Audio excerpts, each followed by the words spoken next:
Zile kazi bana niachie mimi. Mtoto anukia marashi ya Zanzibar. Mimi sitaki ugusu hata na nzi. Ndio nakupa jeuri, si ndio? Safari, sitaki maneno. Yangu mimi na kila mtu. Kwa vitu kidogo ndio vitakufanya wewe utumie 100,000. Kuna vitu vingine sijaandika hapo dad. Nikusaidieje? Msaada kutoka kwako? Hapana. Wachana na matatizo wewe. Sawa? Na sipomwacha matatizo utanifanya nini?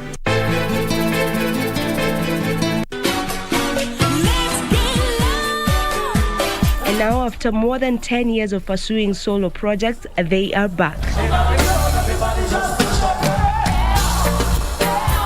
The night, however, belonged to one Arema, a Nigerian singer and rapper who performed last. His entrance was much awaited.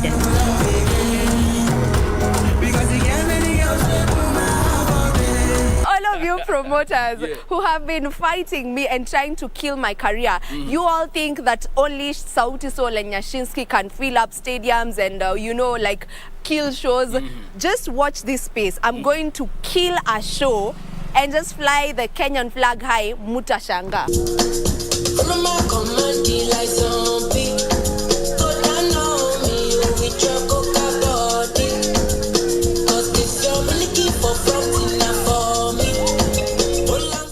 As campaign intensifies for the upcoming general election, what does all this mean for you, the voter?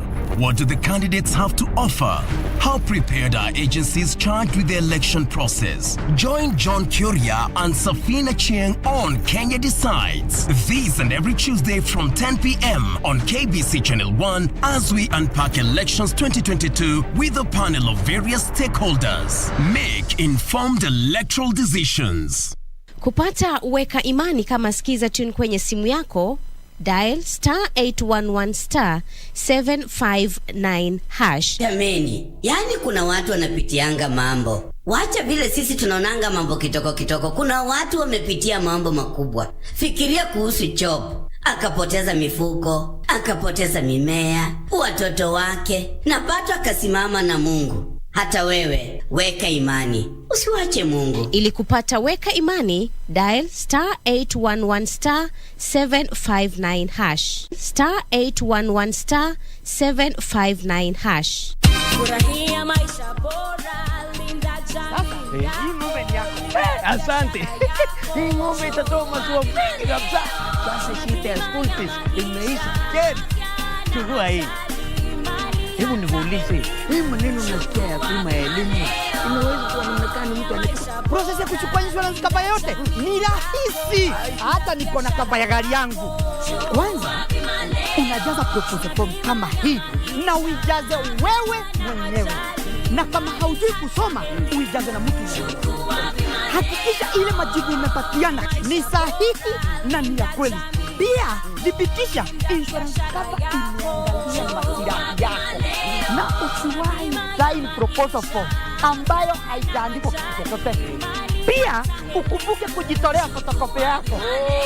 Sasa wacha nianze hiyo process. By the way, ukisubmit hiyo proposal form, uhakikishe umepatiwa policy document. Uisome na uielewe. Hiyo ndio thibitisho ya kuwa una bima. Chukua bima leo.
Very well, it's Monday, the 9th of May 2022. Defections, interviews, plus a 360 look at the day's top stories. Coming to you live from the Broadcasting House right here in Nairobi, Kenya. Good evening, my name is Mboya. And I'm Purity Museo. Top in this live broadcast.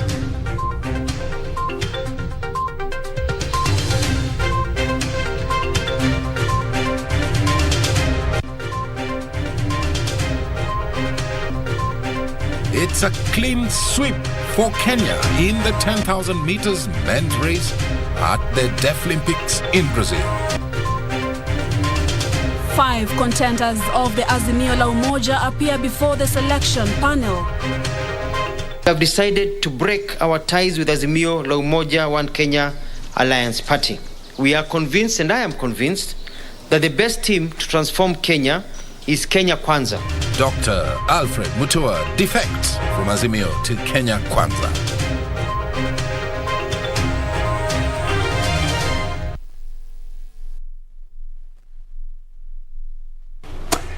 Well, thank you very much indeed for joining us. And a very warm welcome to this live broadcast. Susan Thuku is a sign language interpreter tonight at Purity_Museo at Mboya24. The hashtag to use is Prime Edition. Well, it feels great to open this live broadcast tonight with such a heartwarming story where Simon Kubai leads Kenya to a clean sweep in the men's 10,000 meters at the Summer Deaflympics ongoing in Brazil. At the same time, defending the race title. Peter Toroitich and David Kipkogei bagged silver and bronze medals, respectively.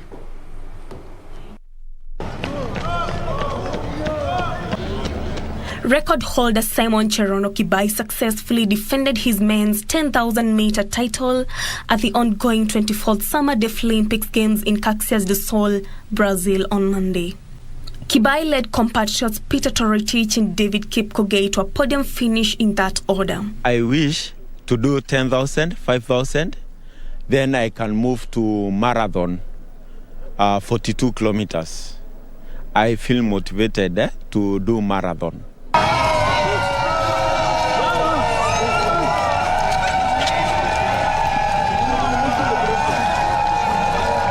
The clean medal sweep by Kenya is a replica performance of the 2017 Deaflympics in Samsun, Turkey, where Kibai led Daniel Kitum and Peter Toroitich to the podium. I got a silver medalist, and I'm happy. Kenyans, I was number 1, but here I came and became number 2, and I'm happy. In the 4x400 meters mixed relay, the Kenyan team bagged the silver medal behind winners USA. Kelvin Kipkogei threw 51.30 meters to win bronze in the men's javelin behind gold medalist Matteo Gonzalez of Italy, who threw 60.59 meters, and silver medalist Tomasz Rozumczyk of Poland, who had a throw of 57.74 meters. I know I had the skills, so I said I would do my best. I won't be afraid. I won't fear anything. I need to be on the medal table. If not this time, another time, but I got a medal. In handball women, Kenya beat Argentina 35-3, while the women basketball team fell short 31-114 to Lithuania.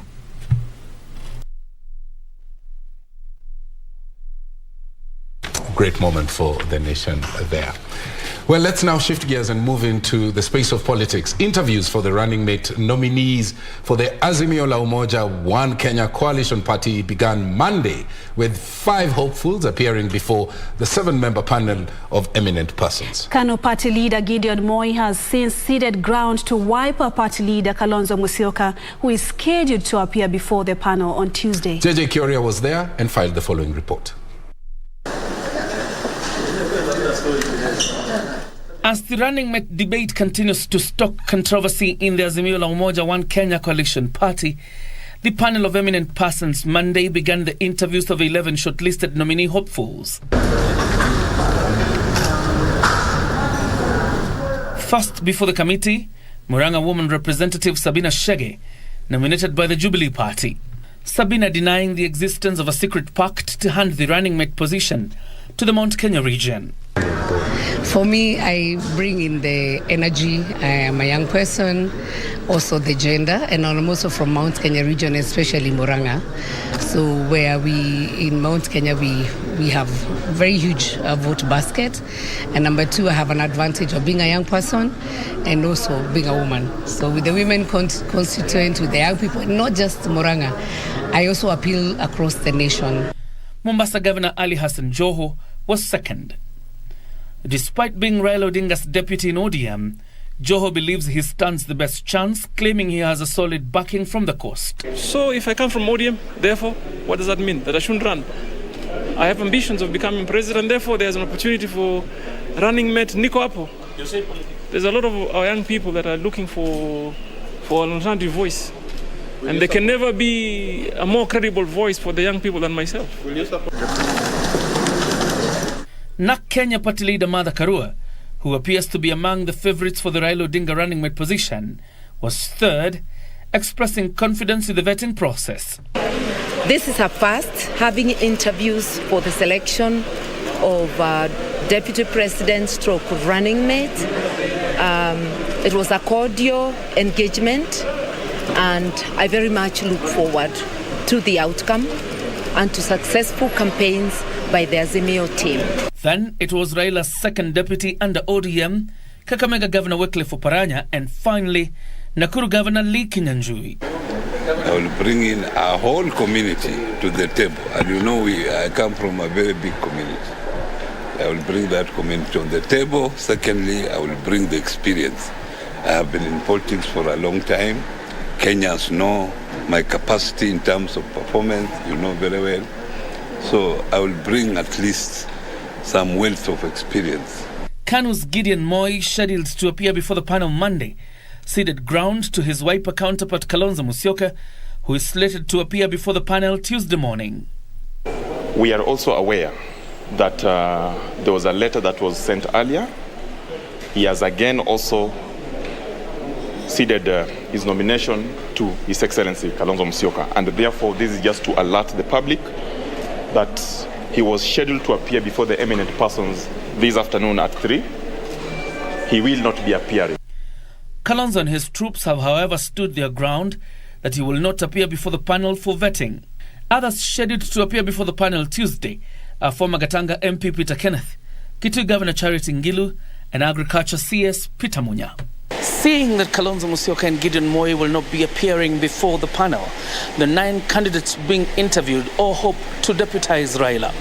But the big question is, will that decision be made here or elsewhere? John Jacob Curia, Prime Edition. Question is, will he appear or not? So wait and see. Very well, Azimio La Kenya, One Kenya Alliance Party, they're moving to cure the number 2 factor headache, and we'll wait and see. Flag bearer for Azimio Kenya One Alliance Party, Raila Odinga, has assured residents of Kajiado County and its environs of sustainable development projects if he's elected president in the August 9th poll. Speaking in Kajiado County, Odinga singled out establishing a robust primary health care system, livestock insurance, and social protection programs, among others. Here's that report. On Monday, the Azimio Brigade, led by flag bearer Raila Odinga, toured Kajiado County. Here, Raila promised residents of Kajiado County and its environs of established robust primary health care system. Upande ya matibabu, tunaleta Baba Care. Baba Care. Baba Care. Baba Care. Kila Mkenya, mtoto, vijana, kina mama, wazee watakuwa ndani ya bima ya matibabu. Ili kama wako wagonjwa, unapata matibabu hata kama hawana pesa. He further said his administration will roll out the universal health coverage to ensure every citizen access affordable and quality health care. Alafu wale jamii mbani fukara ambaye hawana mapato yoyote watakuwa ndani ya ile mpango inaitwa Social Protection Program. He said the pastoralists will benefit from insurance of their livestock. alafu tutakuwa na ile bima ya mifugo, livestock insurance. Tutaweka ile bima ya mifugo ili kama ng'ombe yako inakufa unapata pesa. The leaders said Azimio will offer better leadership for the country. Kuna mambo ambaye baba amesimamia miaka nyingi, miaka 50. Kuna values ambaye baba hawezi kucompromise. Awe rais ama sikwe rais. Tukiwa tunataka kupeleka nchi yetu mbele, uongozi uko hapa kwa baba Raila Amolo Odinga. Uongozi uko wapi? Kwa baba Raila Odinga. Sema kama msemaji ya jamii ya Maa, kura ya Maa wakati huu haitatawanyika, itapita laini moja, laini ya Azimio la Umoja.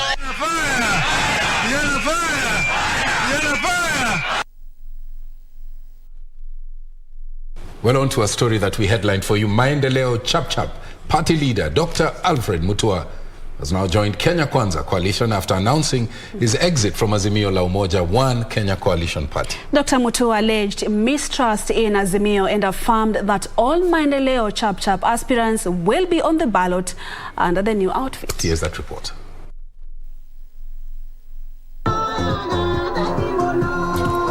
Days after complaining of being kept in the dark in the Azimio la Umoja One Kenya alliance, Maendeleo Chap Chap party leader and Machakos Governor Dr. Alfred Mutua has now defected to Deputy President William Ruto's Kenya Kwanza.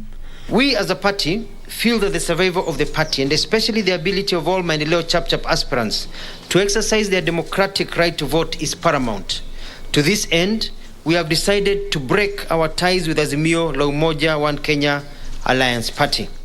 Dr. Mutua, while addressing the media in Nairobi, alleged mistrust in Azimio coalition. Azimio have violated the letter and spirit of the agreement we went into. Amehama kutoka chama cha Azimio, ameingia Huda. Nataka kusema kwamba hiyo ni signal ya kwamba ni lazima sisi kama Wakamba tuheshimiwa kabisa. Azimio, however, ruled dishonestly on the part of parties quitting the coalition. Should carry you to the next level is the goodwill, is the vision, is certain sets of principles of what you think you should do. But if somebody wants to tell me that they want to leave the marriage because of the marriage certificate, they're lying to all of us. Elsewhere, Kenya African National Union KANU party has issued nomination certificates to aspirants vying for various positions in the August 9th elections. KANU first Vice Chairman Tom Ojanga called on all aspirants across the country to embrace peaceful campaigns. As KANU Nyanza, we want to support the endorsement of His Excellency Kalonzo Musyoka as the Deputy Presidential Candidate for Azimio and the Right Honorable Raila Odinga, the 5th President.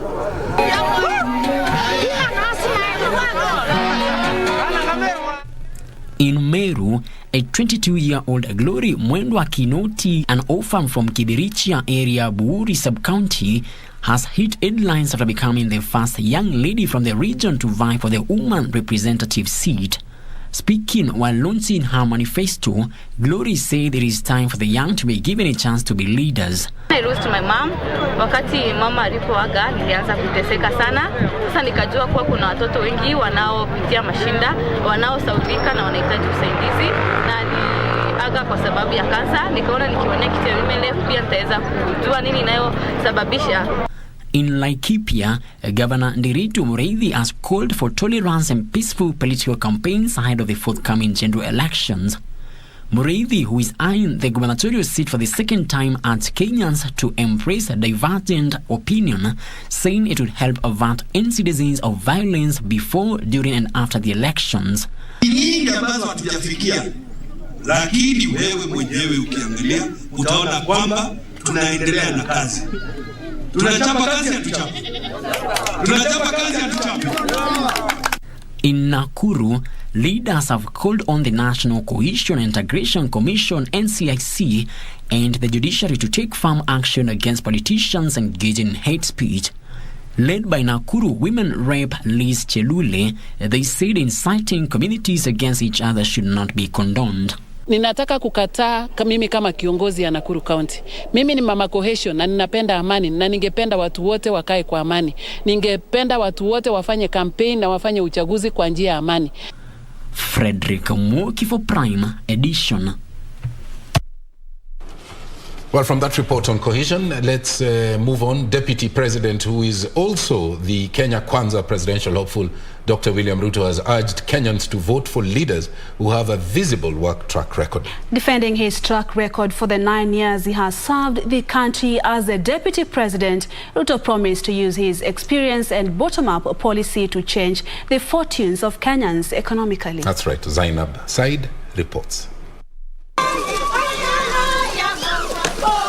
Deputy President William Ruto took his campaign caravan to Wamba, Samburu East constituency in Samburu County. Here, Ruto asked Kenyans to scrutinize track records of all those seeking top positions before making a decision in the August polls. Si hapa kwenu hamukukuwa hata na college moja ya teknolojia. Saa hii tuko na college Wamba, tuko na college Maralal, tuko na college kule Baragoi. Ni kweli ama si kweli? Si muko na college 3 sasa? Hapa kwenu hamukukuwa na ICU kwa hospitali yenu ya Maralal. Mulikuwa mnaenda Nairobi na Nanyuki. Sasa hii iko vifaa kwa hospitali yenu hapo. Ruto, who began his Samburu campaign tour by visiting St. Aloysius Gozanga Catholic Church in Wamba, called for political maturity in the country. Kama Kenya Kwanza tutaunganisha taifa letu la Kenya bila ya kumshurutisha mtu yeyote, bila ya kumlazimisha mtu yeyote, kwa sababu sisi ni alliance ya demokrasia ambaye tunaheshimu Wakenya wote na uamuzi wao. Na mimi nataka niwaambie Wakenya tuungane.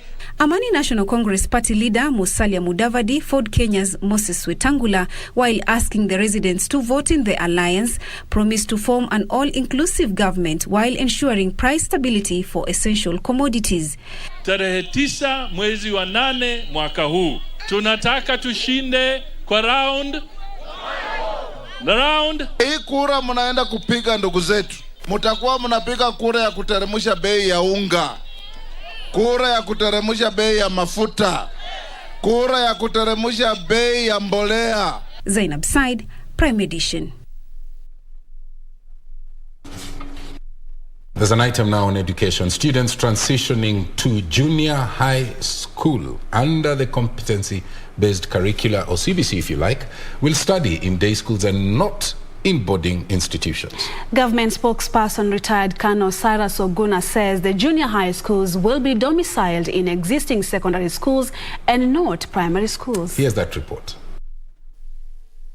The government has affirmed its commitment to ensuring equity and successful implementation of the competency-based curriculum, with education stakeholders assuring that all players are working round the clock to ensure there are no gaps in the new curriculum.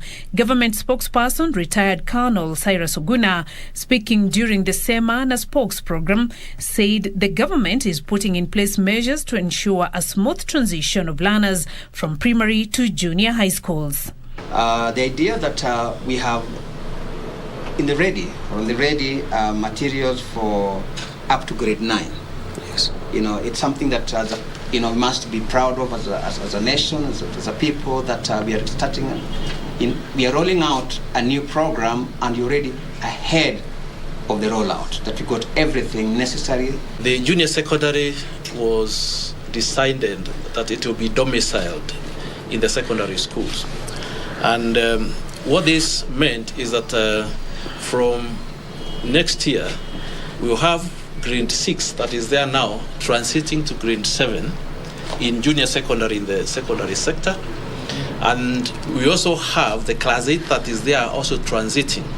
So at this time, we will have what we can call a double intake. Teacher Service Commission Director of Quality Assurance and Standards, Dr. Ruben Daburi, said the government is currently training 60,000 teachers in secondary schools ahead of the learners' transition to junior high school in January 2023. We are really hopeful this training will be able to capacity build the teachers to be able to handle the junior secondary and move on with the process. On infrastructure, the government says over 6,000 classrooms have been completed in the first phase that targets 10,000 classrooms. The government is also equipping public schools with ICT equipment to ensure learners are technologically savvy. Every year, we buy or we procure over 2,000 computers that we distribute to schools. This has been happening progressively, and therefore we expect that given the stage at where we are, even across the world, with ICT and so on, we equip our schools so that we provide that opportunity to our children to be computer savvy and also operate within the ICT space. Because of the ICT, the physical boundaries have been collapsed. So we are actually operating within the same digital space. And therefore mean that even when our children go out there, they will be competing with other children from other parts of the world within that space, all right? So you find our children be competing with those from China, with those from India, with those from Taiwan, from Singapore, from Brazil, from Argentina, from Europe, from America. And therefore we must give them the necessary competence to effectively, compete with these children from other parts of the world. On sports, the government says more indoor and outdoor sports and games will be implemented in the CBC as provided for under the current sports guidelines in the education sector. Beatrice Gatonyangetich, Prime Edition. Well, Gatonya's report brings us to our first break right here on Prime Edition. And by the way, Tom, for people who love research like me, KBC is going to partner with the University of Nairobi, and so we'll be able to benefit from research. Oh, yeah. Yeah. So, warms your heart, eh? Oh, so much.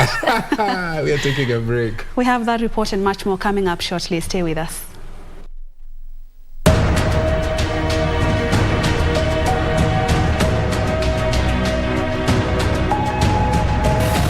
In our meeting, I explained to the President Reagan that Kenya has invested in its future in freedom. We cherish democracy and the rule of law as enshrined in our Constitution.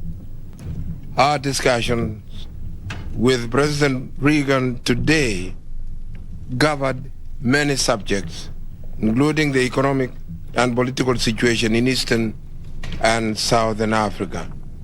We welcome the major initiative which you, Mr. President, has taken on the economic problems facing the continent of Africa. The world community in general, and Africa in particular, look upon the United States for a deeper commitment to this cause. Thank you.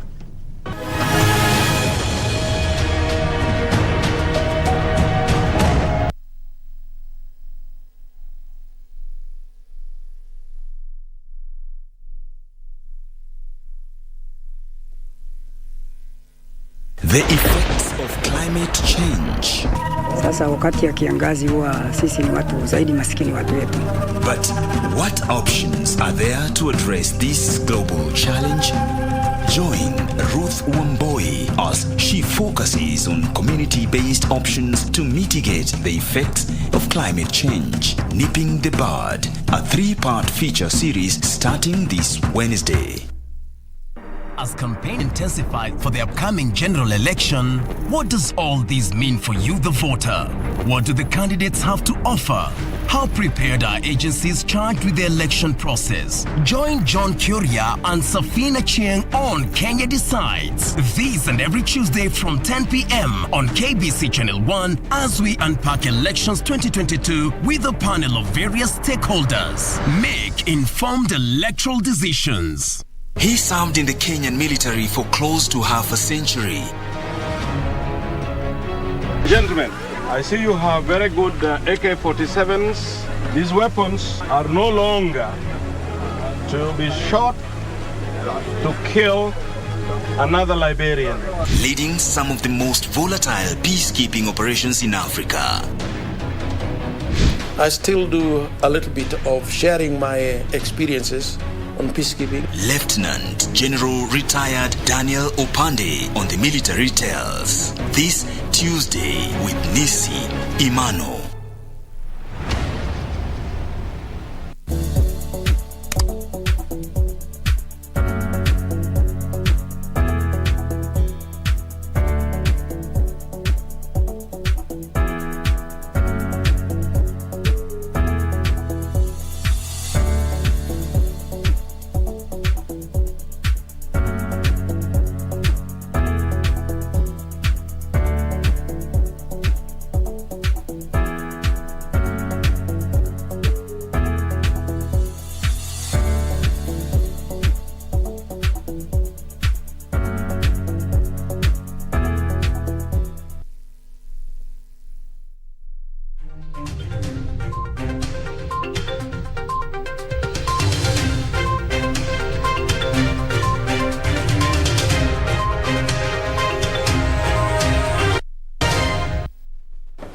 Well, welcome back. On to that story that excites my colleague here. The University of Nairobi and the Kenya Broadcasting Corporation have signed an agreement to enhance women economic empowerment in rural communities. KBC will work with the university's African Women Studies Center in the dissemination of research findings through various platforms offered by the state broadcaster. And the deal was signed by KBC's acting managing director Samuel Maina and the University of Nairobi Vice Chancellor Professor Stephen Kiama. Here is that report. The Vice Chancellor Professor Stephen Kiama welcomed the collaboration, saying it will enable University of Nairobi disseminate vital information to the masses. It was quite strategic for Women Empowerment Hub to have selected KBC as a collaborator. And you know, the University of Nairobi runs its program within about 10 thematic areas. And in each of these areas, there are issues of empowerment that need to be addressed. KBC will disseminate the research findings to help build the capacity of women in both rural and urban areas in 15 different languages. But when you design for women, that you design for everyone as well. So one of the key things there. So thank you so much for this time, and looking forward to the relationship and partnership with KBC. KBC Acting Managing Director Samuel Maina said the partnership was timely as the country strives to achieve the 2/3 gender role. Professor and the university has a lot of data, but that data can only be data if it is kept in the stores. But when you release it, it helps the society. For a long time, we have left the biggest part of our population behind. When you speak to people in their mother tongue, I'll call it mother tongue or vernacular, you speak to their mind, you speak to their soul, you speak to their heart. Through the KBC channels and programs, the hub shall draw the attention of the government and its stakeholders to the research findings and conclusions. Ruth Wamboi for Prime Edition. Agreed, and KBC will help provide that platform for people to hear the message in their own language. Their own mother tongue. Because we have vernacular that's true. radio stations right here. And the level of comprehension, by the way, is a lot higher when you learn science in your own mother tongue. So good one. Okay. Let's now move into the corridors of justice. The Political Parties Dispute Tribunal has issued an order stopping the implementation of a Gazette notice. You remember enlisting Pamoja African Alliance Party, PAA, as a member of the Azimio la Umoja One Kenya Coalition Party. In an application filed by one of the members, Josephine Wairimu Kinyanjui, they argued that the gazettement was unprocedural and illegal. Here's that report. With the 9th of May 2022 deadline for political parties to deposit coalition agreements with the Registrar of Political Parties having clocked, the Pamoja African Alliance Party, PAA, has been granted orders stopping the Registrar of Political Parties from implementing a gazette notice that shows they are part of the Azimio la Umoja One Kenya Coalition Party. According to the application by one of the PAR members, Josephine Wevrimu Kinyanjui, the party's aim was to join a coalition of parties and not a coalition party. The signature of PAR signatories were obtained by fraud, and the Azimio la Umoja One Kenya Coalition Party refused to give them the coalition agreement. Hearing of the matter is set for the 12th of May virtually. Meanwhile, the hearing dates for 233 million graft case involving Garissa Governor Ali Korone and his co-accused have been set for August and October. In the meantime, there will be a mention on the 30th of May after one of the accused, Abdi Gule, failed to appear in court with his lawyer saying he was undertaking examinations. Magistrate Elizabeth Juma Osoro directed the accused to appear in court to prove he was doing exams. 856. Also registered in the names of Monica Kimani. Please read out. And Professor Hussein Nadwa has applied to have one key witness in the murder case, facing Jackie Maribe and Joey Irungu dropped, claiming he was not a technology expert. I swear by the Almighty God that the evidence I am going to give to this court, touching on the matter before court, shall be the truth and nothing but the truth. So help me God. While representing the accused, Nadwa said Corporal Jonathan Limo, a DCI officer seconded at the Safaricom liaison office, was unable to pinpoint the exact location of the suspects on the night Monica Kimani was murdered, despite him having their phone's GPS details. Reporting for Prime Edition, I'm Lynn Chalo. Now, there was drama at Belteza Primary School, that is in Sori, Karungu in Migori County, after a boy who scored 385 marks in last year's Kenya Certificate of Primary Education showed up and requested the school's head teacher to allow him to repeat Class 8 due to lack of school fees. Alila John Mark, who topped in his class, secured an admission at Mbita High School but could not raise fees, as Okware now reports. But unfortunately, after setting the Kenya Certificate of Primary School 2021 and emerging top of the class, Alila John Mark was back at Belteza Primary School in Sori, Migori County, not for his result slip, but for another mission. The 14-year-old who scored 385 marks, requesting the school to allow him repeat Class 8, as he was unable to raise the amount required to join Mbita High School. I had to repeat because I think when I repeat I'll get more marks. That's 400 and above. To go to the next school with a sponsor, because I've not found a sponsor by now. His family saying that efforts to secure a scholarship for him proved futile. The roadside, when I see them going to school with their boxes, it's very sad because I'm just going to repeat here and then everybody's gone. I'm going to meet with the different people who are behind me. But when they see their fellow, their best candidate last year in class coming to repeat, they feel discouraged, and that one can even interfere with their academic performance. But as Alila's dream continued to become pale, Amos Onyango's was slowly becoming a reality, though at pains. Onyango trekked for 2 days from Busia to Kakamega High School, where he was finally received at the institution. Tasema ni asante kwa kuniruhusu niingie hapa kusoma. Nimaliza masomo yangu, ningependa kuwa engineer. Another student, Bivon Ombiro, has been forced to help his mother in hawking at the local market to raise his school fees. Mtihani wa kitaifa nilipata 355, yani 375.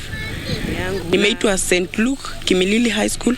Natamani nikipata hiyo nafasi ya kusoma, nitafanya bidii ambayo hakuna ambaye ataamini. Shopping ya shule ni peke yake ni 13,500, ya nyumbani ni 14. Na school fees kama saizi wanataka 25,900 ndio mtoto wangu aingie. A few meters from this market, we meet Melan Iminza, who secured a place at Kaveye Secondary School. She has been forced to help her mother in food vending to raise school fees as well. Saidianga mama kunisaidia kulipa madeni za shule hata kuanzia primary. Wanapata shilingi 100 kwa siku ndio nilipe deni zenye wanataka shule. Kwa serikali, kwa msanii yoyote, mtu yoyote yule mwenye ako na uwezo amba anaweza kumsaidia akaenda shuleni. Kwa sababu nikimwachilia step huko nje, mnaelewa hali jinsi vile ilivyo, hawezi kuwa kwa mikono sawa. The 4 cases representing a cross-section of students eager to learn but lacking the necessary means, the finances. Nancy Okware, Prime Edition. Okay, Purity, now if somebody wants to help, what do they do? They can always reach out to us, social media, just send out your request and we'll respond. We'll connect you with the families, even our personal handles at Purity_Musenda, Mboya24, at KBC Channel 1 News on Facebook and Twitter, and we will quickly connect you with the families of any of the needy pupils right there. Do you see that thirst that they have for education? Yeah. Yeah, and the paradox is there's some people who have all the access, but they feel burdened. Yeah. So, those handles are? At KBC Channel 1 News, at Purity_Museo, at Mboya24, both Facebook and Twitter, Instagram, and we will quickly respond to you. All right. Now, often referred to as the son of Sekuru. He went on to become the youngest member of parliament. At what age? 31. He would, with time, establish himself as a distinguished diplomat when he served as cabinet minister during the tenure of President Daniel Arap Moi. In tonight's edition of the Cabinets, we feature Stephen Kalonzo Musyoka, Kenya's 10th Vice President.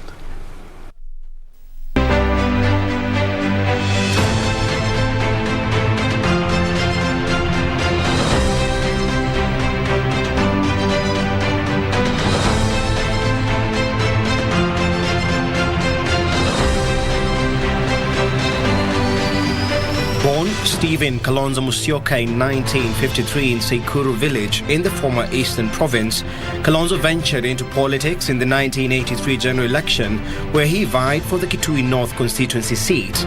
He was unsuccessful, with Peter Manandu emerging victorious.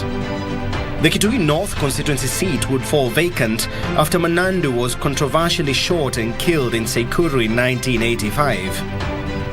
This tragic development would result in a by-election in which Kalonzo Musyoka was elected. After only a year in Parliament, Kalonzo was appointed Assistant Minister for Works, Housing and Physical Planning, where he served until 1988. The young lawyer would retain his parliamentary seat in the 1988 general election.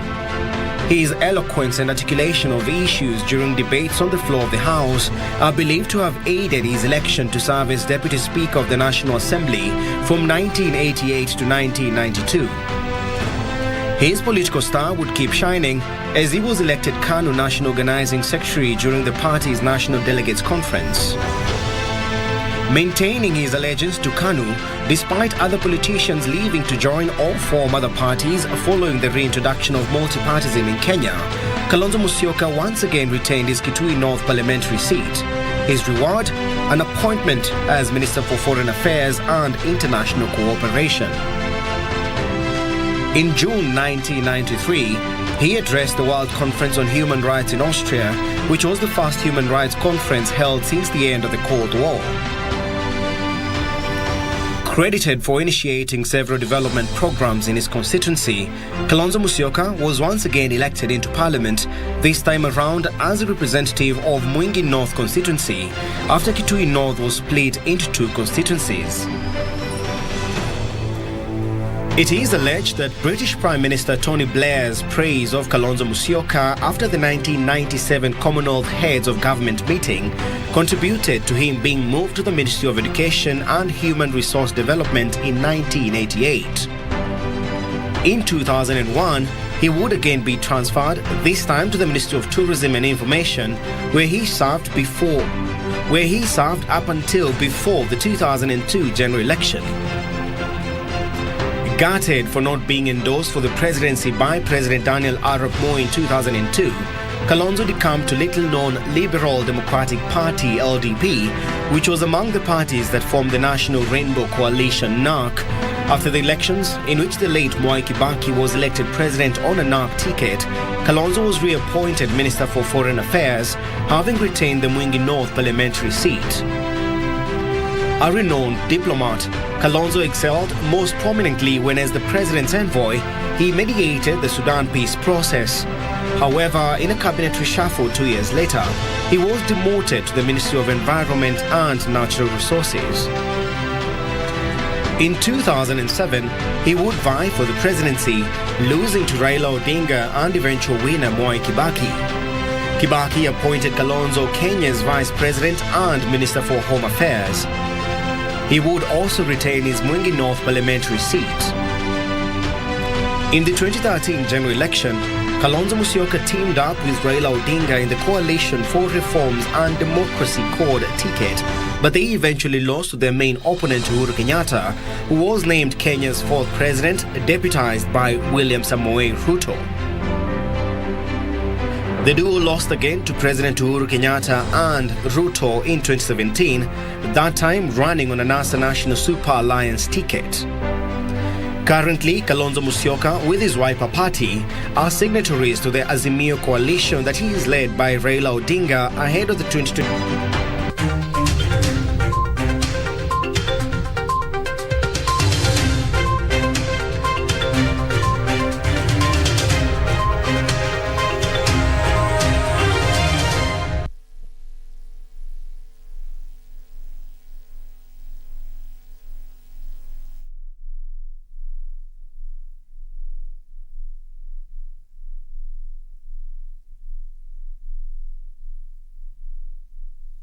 The effects of climate change.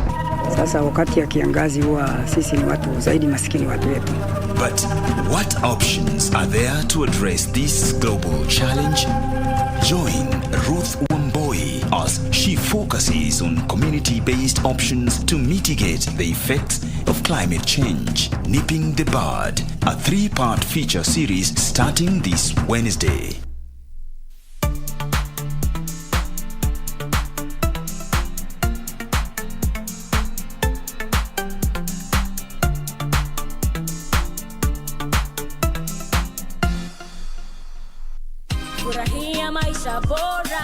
Boresha maisha na bima. Kuwa na mipango mbadala ya sintofahamu za maisha. Gharama za ghafla za matibabu zinaweza kutatiza udhabiti wako wa kifedha. Bima ya matibabu hukupa utulivu wa akili. Wazawidi wapendao hakikisho la maisha mazuri na bima ya gharama zao za matibabu. Pata bima ili kuhakikisha yote yatakuwa sawa.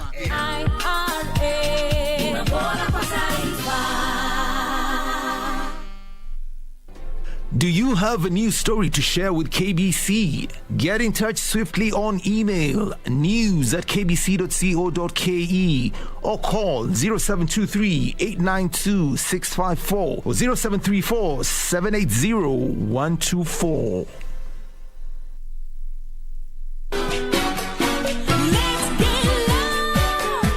And now, after more than 10 years of pursuing solo projects, they are back. The night, however, belonged to one Rema, a Nigerian singer and rapper who performed last. His entrance was much awaited.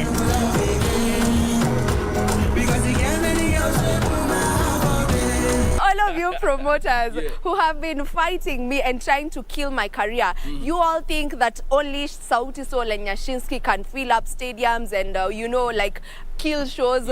Just watch this space. I'm going to kill a show and just fly the Kenyan flag high, Mutashanga.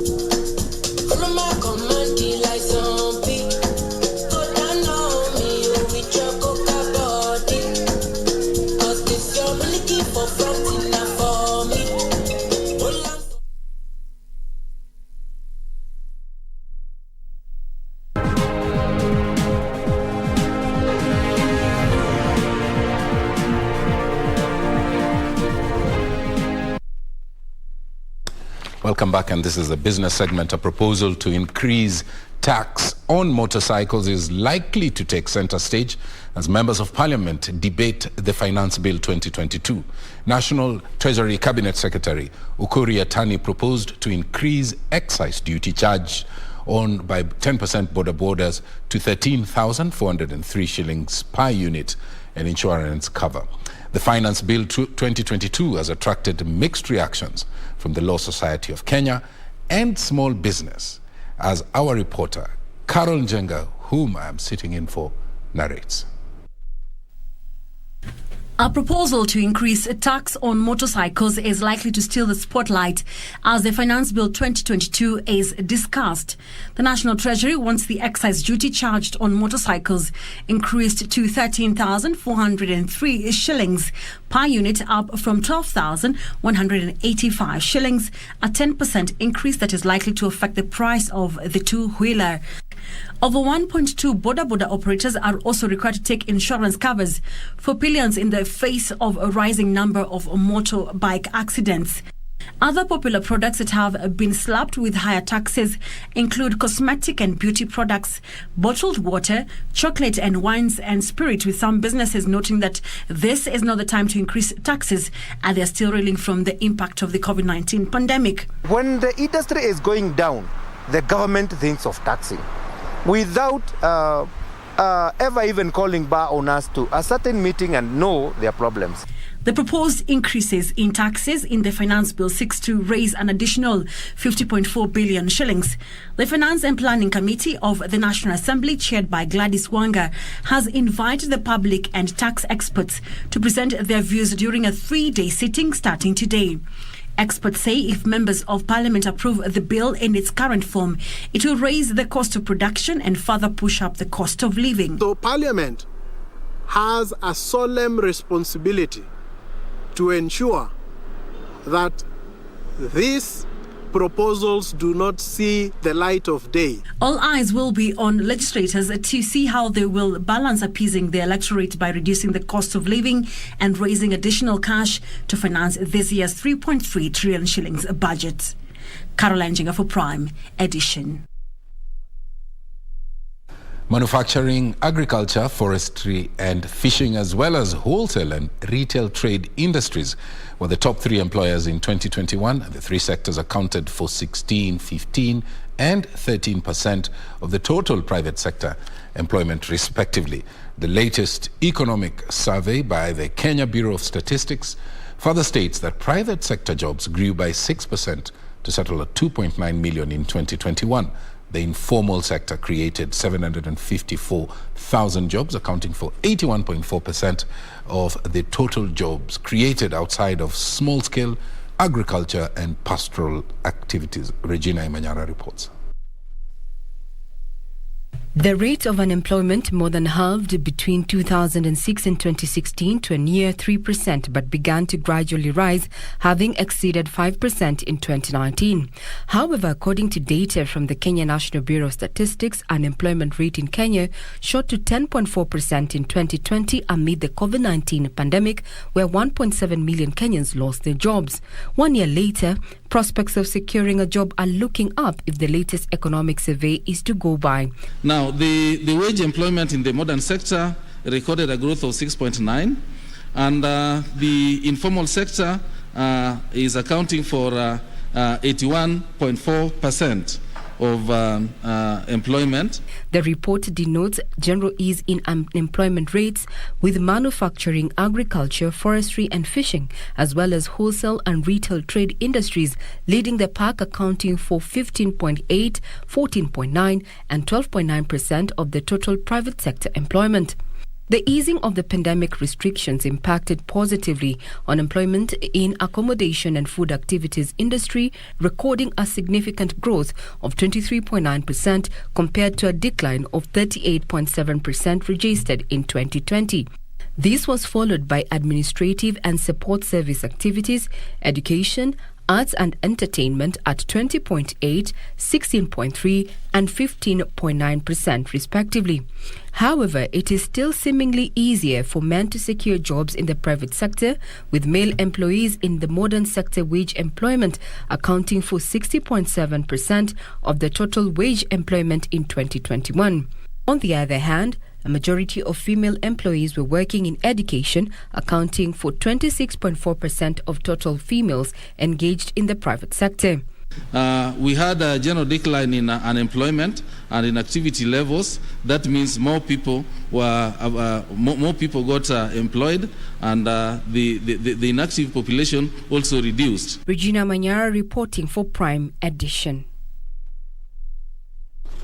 Thank you, Manyara, for breaking that down extremely well. Small and medium-sized enterprises in Kenya can now import and export goods within the African continent thanks to a new e-commerce platform. Innovators are leveraging on the prospects of the African Continental Free Trade Area by launching a platform that allows producers as well as consumers of goods and services to connect right across Africa through technology-driven go-to-the-market information and expertise.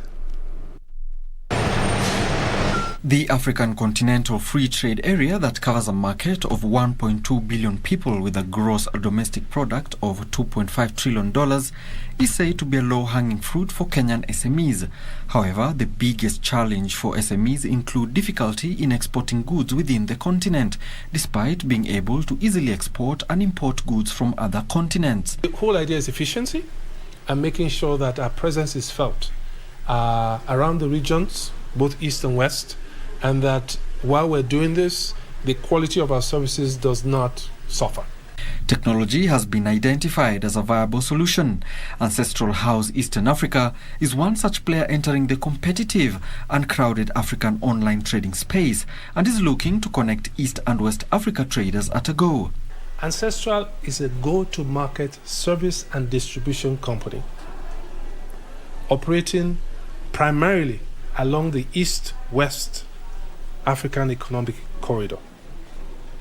What that means is that we are proffering solutions that allow buyers to connect with sellers on an ongoing basis. How do we connect buyers to sellers? Because after all, if we can do that successfully, then we're doing a good job. The economy becomes more vibrant. The platform will offer services such as business matchmaking, market research, logistic, consumer trends and behaviors. Part of the targeted entrepreneurs include the continent's large and fast-growing youth population. Okay. Tea processors are encouraging farmers to embrace growing of herbs used in tea value addition. Kenya Tea Packers Limited says that it has been forced to import herbs from the Komesa region and Nigeria to meet the demand for their fortified teas. Herbs are a key ingredient in production of specialty tea. However, local production is said to be too low to meet demand. This has seen tea processors relying on imports from Komesa region as well as Nigeria. In addition, locally grown herbs are said to be of poor quality that ultimately affect the final product. We have noted that in our blending that there are ecological zones which are available in Africa that are able to give you certain qualities of herbs that will resonate very well with the beverage considerations that are in the market today. Farmers have been encouraged to consider procuring quality herbs and spices seeds that meet the required standards, as well as practice good crop husbandry to mitigate the ecological disadvantage that has contributed to the low-quality herbs produced. The raw material that you use has a big bearing on the final strength of the cup. So it's very important that farmers are able to understand the different strengths of the herbs that they produce and therefore be able to match with the best in the market today. Opportunity for the local tea farmers to be encouraged to produce the herbs that are used in value addition of teas. The Kenya Tea Packers Limited, KTEPA, says it is closing in on a deal with an American-based retail franchise that has 11,000 stores in the US and Saudi Arabia that will lift its export volumes.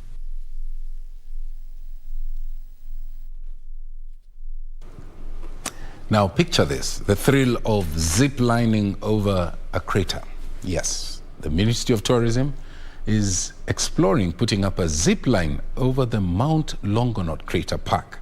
This, according to Tourism Cabinet Secretary Najib Balala, would help Kenya diversify from the traditional safari and beach tourism products and even attract more international as well as domestic tourists. Climbing involves a thrill ride above an expansive forest or a river. It is a tourist attraction for Kenyans seeking exhilarating adventure.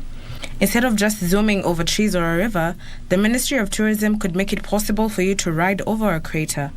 Tourism Cabinet Secretary Najib Balala believes ziplining across the Mount Longonot Crater Park will be a major tourist attraction site in the world and help Kenya net so many tourists. So we need to create more products, more experiences.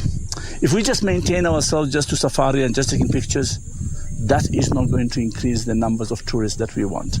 And not about just tourists, but even our Kenyan domestic tourists. Balala believes a zipline over the Mount Longonot crater could give Kenya an upper hand in attracting tourists and increase tourism earnings. Why can't we have a zipline from one side of the crater to the other side? It's a world-class experience, and it will put Kenya in the global map. Questions over safety of those ziplining are on top of policymakers. It really is a good thing to see that the Kenyans are exploiting this opportunity. And of course, we also saw some foreign visitors.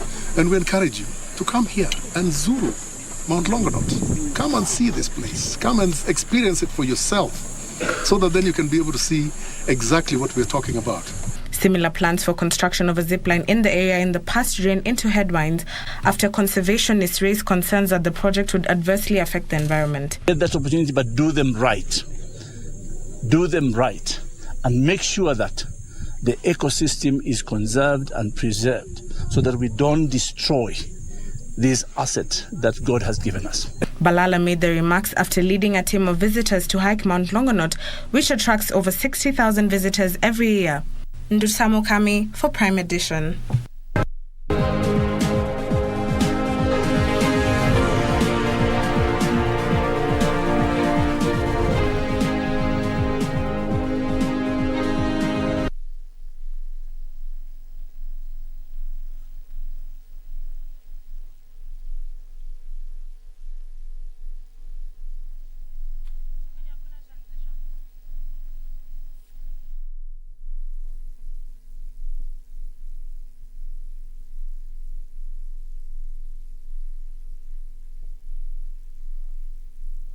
The effects of climate change.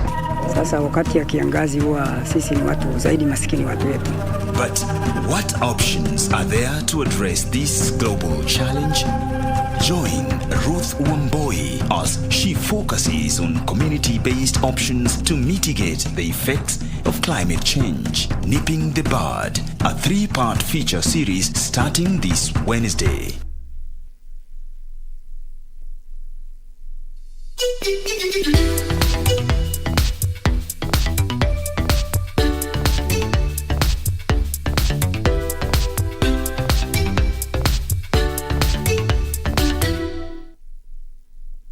As campaign intensified for the upcoming general election, what does all this mean for you, the voter?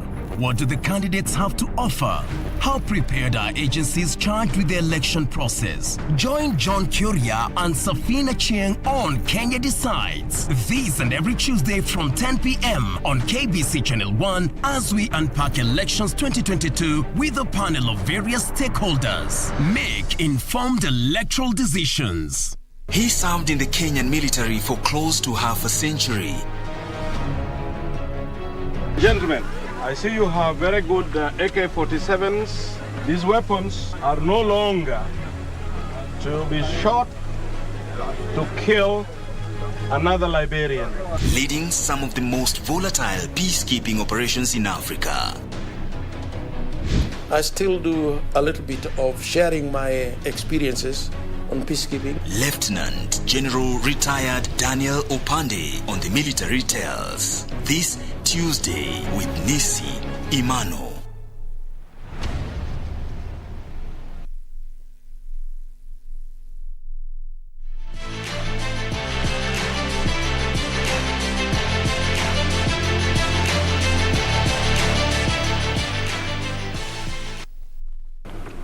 Welcome back. Thank you for keeping it KBC Prime Edition. Let's now take a look at what's making headlines in the world of sports. My name is Karen Kibet.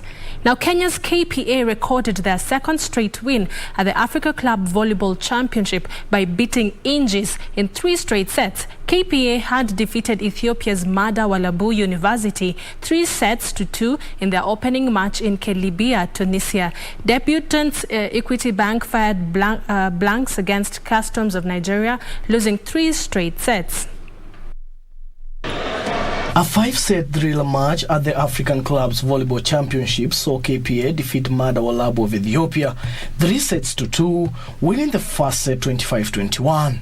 The varsity side emerged from the ashes to reign supreme in the second set, winning 25-21, but KPA made it 2-1 with a 28-26 win in the third set. Mada restored parley by taking the fourth set 25-21, before the coastal side held to the win decider 15-13. KPA finished 5th last year in the maiden appearance and are tipped to go one step better this time.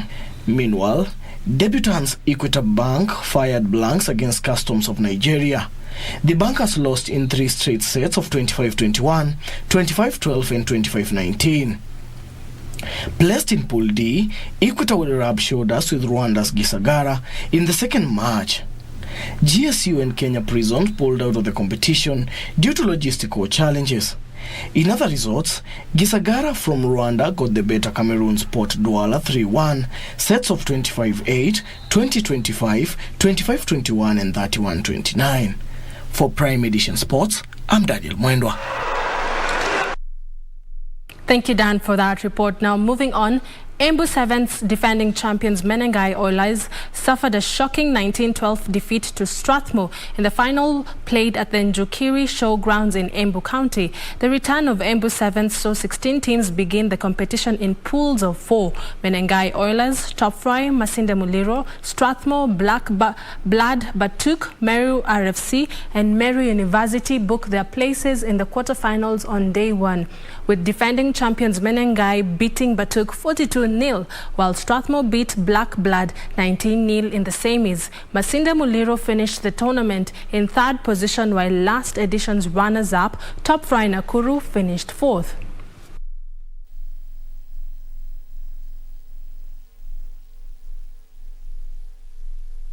And finally, Pep Guardiola says everyone in the country supports Liverpool after Manchester City moved 3 points clear at the top of the Premier League table. City's 5-0 win over Newcastle on Sunday came the day after Liverpool dropped points in a 1-1 draw with Tottenham. In La Liga, Atletico Madrid beat City rivals and La Liga champions Real Madrid 1-0 to put themselves on the verge of qualifying for the Champions League.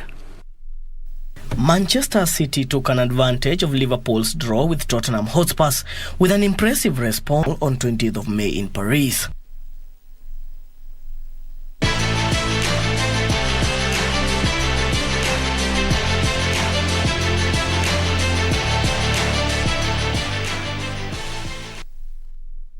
And that's all we had for you tonight. But don't also forget the story that Tom Mboya opened the bulletin with, where Simon Kibai led Kenya to a clean sweep in the men's 10,000 meters at the Summer Deaf Olympics ongoing in Brazil. And Peter Toroitich and David Kipkogei followed respectively number 2 and number 3. Congratulations. And we definitely wish the other athletes who are still on waiting for their races all the best. Now that's all from me. I'll see you tomorrow. Have yourself a peaceful night. But I hand you back to Tom Mboya and Purity Museo. Wow, that's a good note to wrap it up. Absolutely. Yeah. And like Karen is saying, we wish the other the best as they wait for their chances tomorrow and the days to come. That's how we also wrap it up right here on the Prime Edition desk. It's always a great pleasure having your company. I'm Purity Museo. Susan Thuku has been our sign language interpreter tonight. We'll see you again tomorrow, God willing. Good night. I'm Tom Mboya. Good night. Let's see you tomorrow. Bye-bye.